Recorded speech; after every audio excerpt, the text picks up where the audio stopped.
Salam alaikum, bonjour à toutes et à tous. Aujourd'hui, le chiffre magique, c'est 20%. Le gouvernement fédéral du Canada, il a annoncé qu'en quoi il augmente le salaire médian de 20% et aussi il a annoncé qu'en quoi il va diminuer le nombre des personnes qui seront acceptées pour la résidence permanente de 20%. Donc, pour le salaire médian, par exemple, au Québec, il va passer de 27,47 à 32,96. Donc, les entreprises qui veulent recruter des travailleurs étrangers vont s'appuyer sur ces salaires-là. Donc, ça, c'est l'exemple du Québec. Pour l'exemple de l'Ontario, ça va passer de 28,39 $ l'heure à 34,07. C'est ça.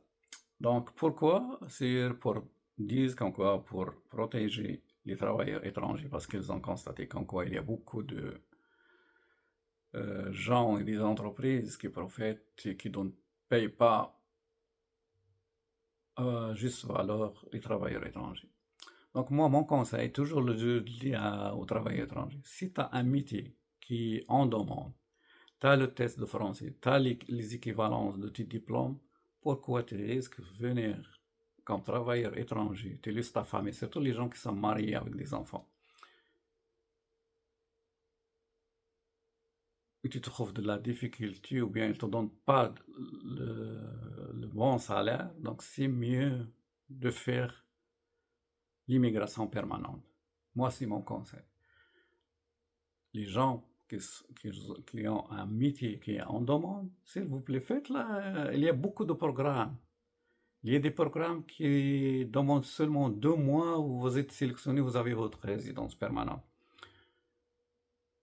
Donc, ne risquez pas de venir payer les frais, déménager, laisser votre famille, surtout les gens qui ont sont mariés, des enfants, 2, 3 enfants, ils laissent les enfants au bled et vient l'adaptation.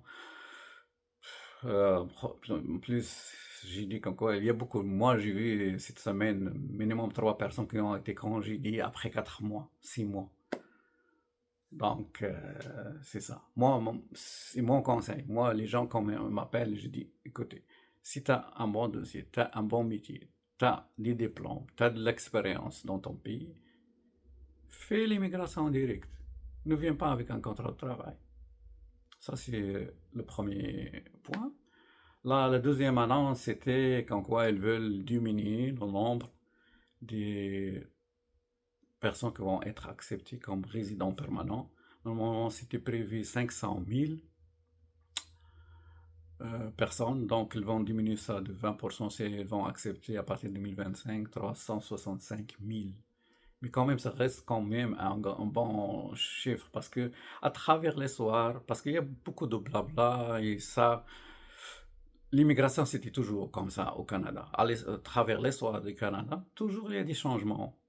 Mais c'est sûr maintenant, c'est à cause des élections qui arrivent en 2025. Les gens qui habitent au Canada, surtout, savent de quoi je parle. Donc, il y a beaucoup, même au Québec dernièrement, cette semaine, c'était tout le temps, les gens qui sont au Québec ils savent de quoi je parle. Les écoles à Bedford et tout. Je ne comprends pas pourquoi maintenant. Mais c'est sûr, c'est les élections. Parce qu'il y a des... On l'a constaté avec la loi 21.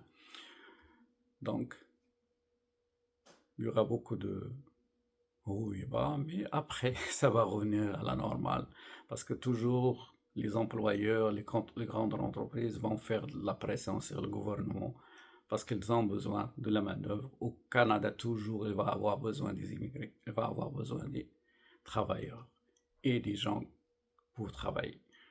Donc, c'est ça, c'était juste pour vous annoncer de vous parler de ces deux annonces qui ont été faites cette semaine. Donc, sur cela, je vous dis bonne journée et à la prochaine. Wassalamu alaikum wa rahmatullahi wa barakatuh.